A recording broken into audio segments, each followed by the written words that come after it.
Bom dia com Deus, queridos irmãos. Pastor Marcos Alexandre, pastor da Igreja Presbiteriana do Brasil em Tauá, e hoje meditaremos em Mateus 27, dos versos 33 a 44, o texto que fala sobre a crucificação de Jesus.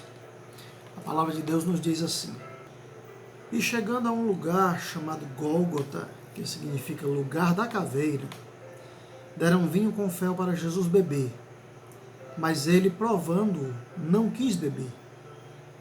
Depois de o crucificarem, repartiram entre si as roupas dele, tirando a sorte. E assentados ali o guardavam. Por cima da cabeça de Jesus puseram por escrito a acusação contra ele: Este é Jesus, o Rei dos Judeus. E 2 ladrões foram crucificados com ele, um à sua direita e outro à sua esquerda. Os que iam passando blasfemavam contra ele, balançando a cabeça e dizendo: Ei, você que destrói o santuário e em 3 dias o reedifica, salve a si mesmo, se você é o Filho de Deus, desça da cruz.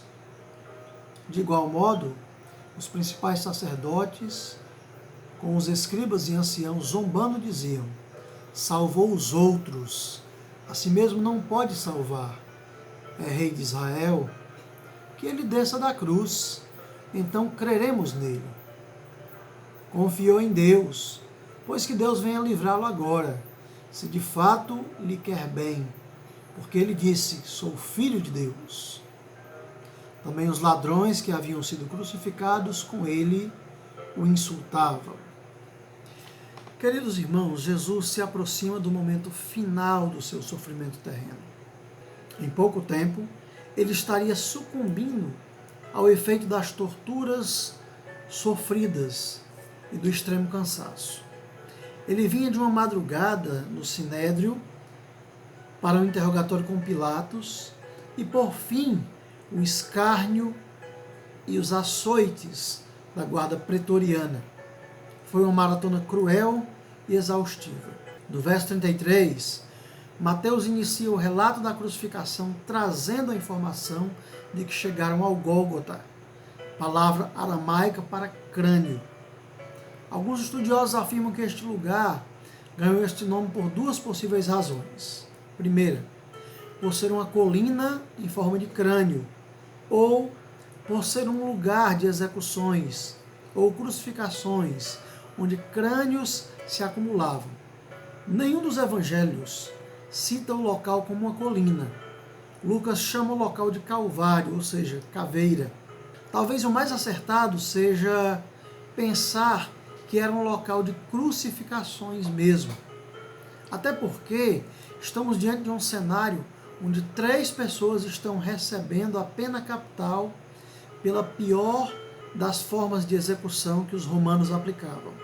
Eu disse em vídeos anteriores que os romanos eram conhecidos por sua crueldade ao executar seus condenados.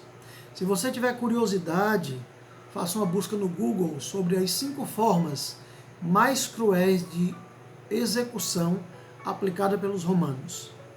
Você vai ficar surpreso com a imaginação e crueldade deles. O verso 34 mostra-nos que ao chegar ao Calvário, antes de fixar os cravos em Jesus e nos ladrões que estavam com ele, deram uma mistura de vinho com fel para Jesus beber. Segundo os estudiosos, isso era uma espécie de entorpecente ou analgésico para minorar ou diminuir as dores. Contudo, Jesus recusou, preferindo enfrentar a morte com pleno uso de suas faculdades. Ele não quis evitar ou mascarar a dor. Lucas afirma que na cruz, em meio às dores, Jesus ministra ao ladrão que sofria ao seu lado. Lucas 23, verso 43. Alguns estudiosos afirmam que ele evitou o entorpecimento para ficar consciente até o fim. O verso 35, Mateus afirma que as vestes de Jesus, provavelmente sua túnica, foi objeto de sorteio entre seus executores. Um costume da época diz que as roupas das vítimas eram espólio dos executores, ou seja, uma espécie de pilhagem ou coisas tomadas do inimigo vencido na guerra. O verso 37, os 4 evangelistas registram a inserção desta placa sobre a cabeça de Jesus. A placa que tinha a inscrição sobre o crime por ele cometido. Há divergência sobre o que está escrito, mas não há mudança no sentido principal da frase que o identifica como rei dos judeus. Há quem afirme que para os romanos aquela inscrição era sinônimo de insurreição, ou seja, rebeldia, oposição a Roma. No verso 38 nós podemos entender que como a crucificação era o método mais cruel aplicado aos criminosos, acredita-se então que aqueles ladrões ao lado de Jesus não eram ladrões comuns. Estes normalmente não eram crucificados. John MacArthur afirma que estes ladrões provavelmente faziam parte do bando liderado por Barrabás. Dos versos 39 ao 43, Mateus afirma que as pessoas que passavam por ali meneavam a cabeça, ou seja, balançavam de um lado para o outro, o que era um gesto de desprezo comum no Oriente Médio.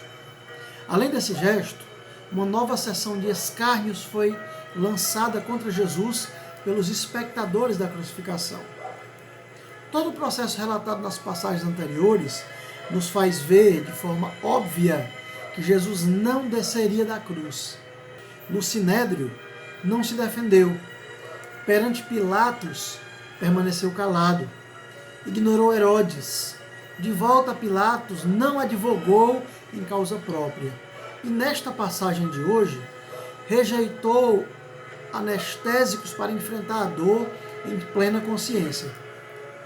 Todos esses momentos foram acompanhados de escárnios.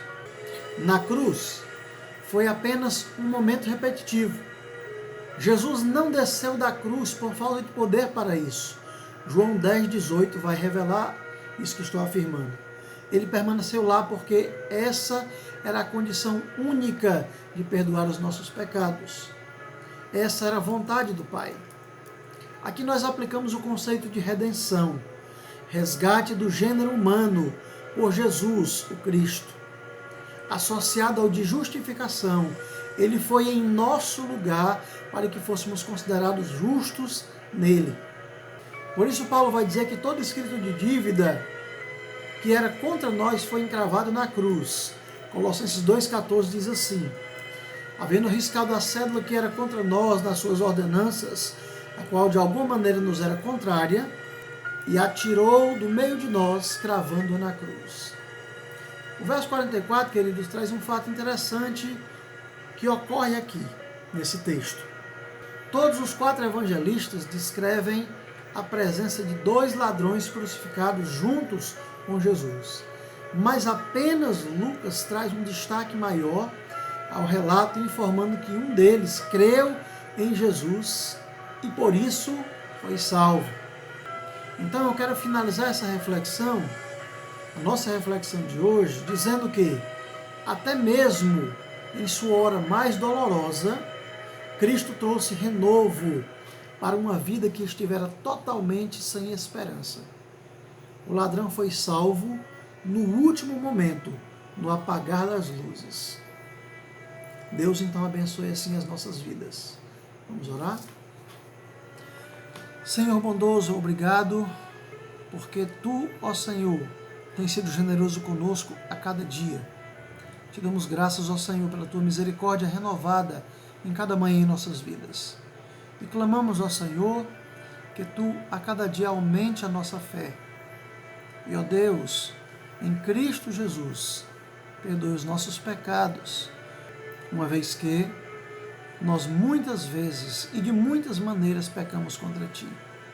Abençoa as nossas vidas e ensina-nos pela Tua poderosa e graciosa palavra. Assim oramos em nome de Jesus. Amém.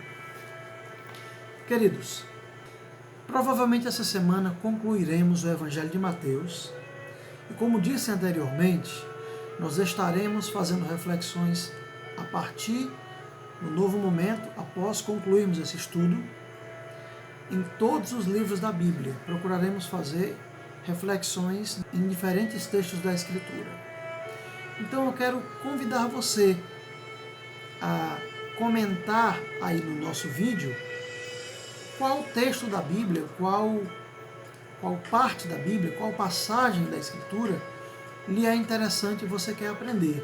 Porque eu estarei fazendo uma lista de diversas passagens com textos como, por exemplo, a letra mata, mas o Espírito vivifica. Outro texto que muitas pessoas têm alguma dúvida é sobre, está relatado lá na conversão do carcereiro de Filipos. Crendo no Senhor Jesus, será salvo tu e a tua casa. E por que a gente muitas vezes não vê os da nossa casa sendo salvos? Então a gente quer ver esses textos que muitas vezes eles são mal entendidos ou mal explicados.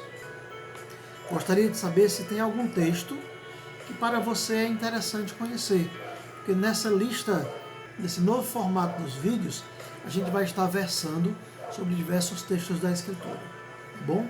Coloca seu comentário aí, para que a gente possa tomar conhecimento, preparar a nossa lista, para que na próxima semana possamos começar essa nova fase de vídeos com diversos textos em diversos livros da Escritura.